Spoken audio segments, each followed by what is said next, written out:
పవిత్రమైన గోవు యొక్క ఘృతాన్ని కల్తీ చేయడం అనేది అది స్వామివారికి మనకు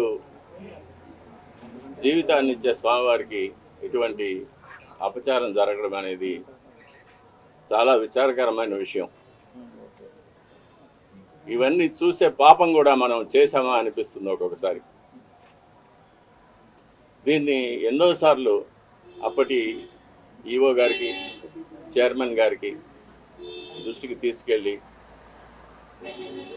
ఇలా ప్రసాదాల నాణ్యత సరిగ్గా లేదు, ముందులాగా లేదు, ప్రసాదాల పరిమాణాలు స్వామివారికి సరిగ్గా నివేదన కావడం లేదు, సరైన ఆగమ ఉక్తమైన కాలాల్లో స్వామివారికి నైవేద్యాలు జరగడం లేదని ఎన్నోసార్లు దృష్టికి తీసుకెళ్ళాం. కానీ లాభం లేకపోయింది. దీనికి మరొక కారణం నాది ఒంటరి పోరాటం అయిపోయింది. నాకు ఈ విషయాల్లో సహకరించేదానికి నా తోటి అర్చకులు ఎవరూ కూడా వారి వారి వ్యక్తిగత కారణాల వల్ల ముందుకు రాలేదు. ప్రధాన పరిచారకులైన వాళ్ళు రాలేదు. కాబట్టి ఇది ఈ 5 ఏళ్ళు నిరభ్యంతరంగా ఈ మహాపాపం జరిగిపోయింది. ఒక సైంటిస్ట్గా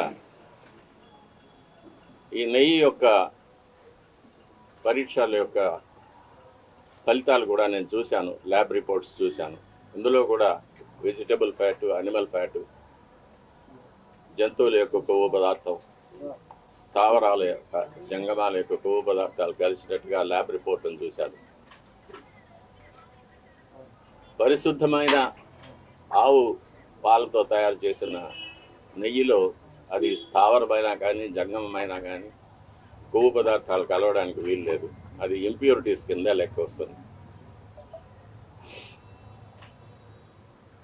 ఇప్పటి ప్రభుత్వం పదవికి రాగానే తిరుమలను ప్రక్షాళన చేస్తామని తిరుమలలోనే ముఖ్యమంత్రి గారు సెలవిచ్చారు.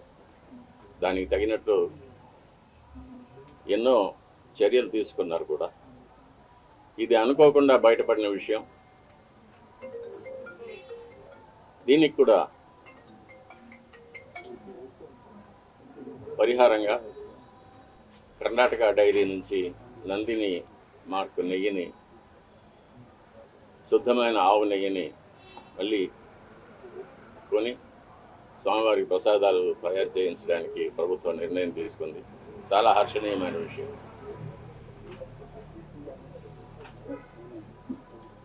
ఈ విషయంలో ముఖ్యమంత్రి గారికి విన్నపం, స్వామివారి మీద విశేషమైన భక్తి ఉన్నవారికి, ఆగమ శాస్త్రం మీద, మన సాంప్రదాయాల మీద గౌరవం ఉన్నవారికి తిరుమలలో సేవ చేయడానికి అవకాశం కల్పించవలసిందిగా కోరుతున్నాను. ఆచార పరమో ధర్మ, ధర్మస్య ప్రభు అచ్యుత అని గీతలో కృష్ణ పరమాత్మ చదివించారు. వైఖాన సాగమోక్తంగా జరిగే దేవాలయాలు ఎన్ని ఉన్నా కూడా ప్రతి దేవాలయానికి కొన్ని నిర్దిష్టమైన ఆచార వ్యవహారాలు ఉంటాయి. అటువంటి ఆచారాలు కాపాడడమే పరమధర్మం అనేది గీత ఉపదేశం. మన శ్రీవారి దేవాలయంలో అటువంటి విశేషమైన ఆచారాలు ఎన్నో ఉన్నాయి.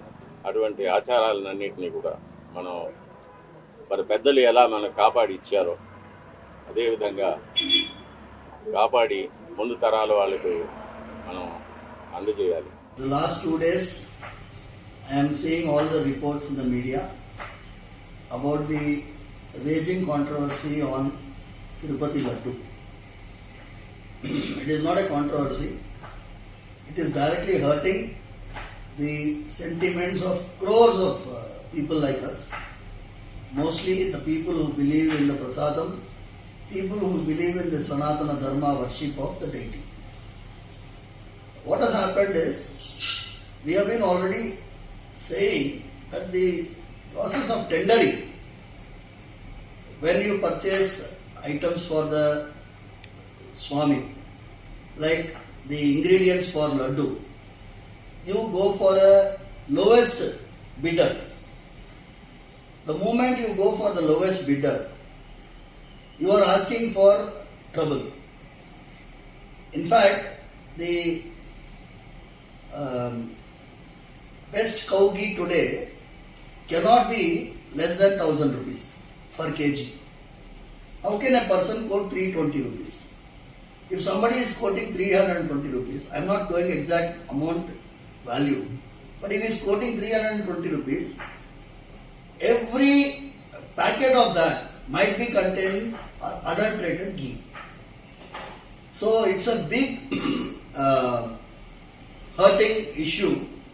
We have to inquire into it and find the culprits and book them to take them to task. Number one. I appreciate the statement of Honorable Deputy Chief Minister of Andhra Pradesh, Shri Pawan Kalyan Garu, because he has said there should be a national level Dharmika Parirakshana Parishad. We have been talking about that the same way. We want a central Dharmika Parishad which will be run by all the religious heads of this Matadipatis, Pitadipatis, retired judges. If they have a central Dharmika Parishad, the temples can be run under it. That is what is the best solution, staying away from the temple system by government control.